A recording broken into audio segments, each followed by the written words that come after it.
आवाज मानदेशाचा।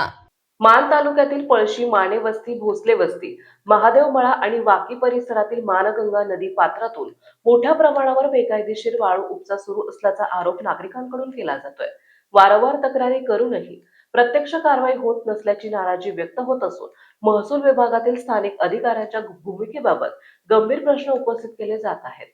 दरम्यान या प्रकरणात वरिष्ठ महसूल अधिकाऱ्यांनी लक्ष घालून वस्तुस्थितीची चौकशी करून दोषींवर कठोर कारवाई करावी अशी मागणी नागरिकांनी केली आहे। नदीपात्रातून उघडपणे सुरू असलेल्या या वाळू उपशाबाबत जागरूक नागरिकांनी किंवा स्थानिक ग्रामस्थांनी अप्पर तहसीलदार, मंडळ अधिकारी किंवा तलाठी यांना फोन करून माहिती दिल्यास त्यांच्याकडून ठराविक आणि ठरलेले उत्तर मिळते।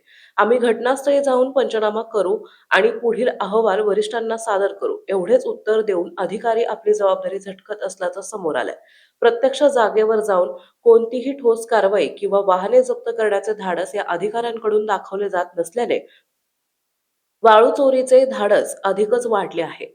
पर्यावरणाची मोठी हानी पळशी, माने वस्ती, भोसले वस्ती, महादेवमळा आणि वाकी या भागात अहोरात्र वाळू उपसा सुरू असल्याने नदी पात्रात मोठे खड्डे पडले आहेत। यामुळे भूजल पातळी खालवण्याची भीती निर्माण झाली असून परिसरातील शेती आणि पिण्याच्या पाण्याच्या स्रोतांना मोठा फटका बसण्याची शक्यता वर्तवली जाते।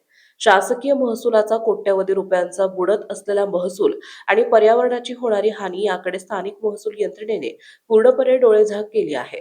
स्थानिक महसूल कर्मचारी आणि अधिकारी वाळू चोरांना पाठीशी घालत असल्याचं चित्र स्पष्ट असताना आता मान खटावचे प्रांत अधिकारी आणि मुख्य तहसीलदार या गंभीर प्रश्नांकडे कोणत्या नजरेने पाहणार, हे या बेजबाबदार अधिकाऱ्यांवर आणि वाळू चोरांवर कडक कारवाई करणार की नेहमीप्रमाणे याकडे दुर्लक्ष करणार, हे पाहणे आता औत्सुक्याचे ठरणार आहे।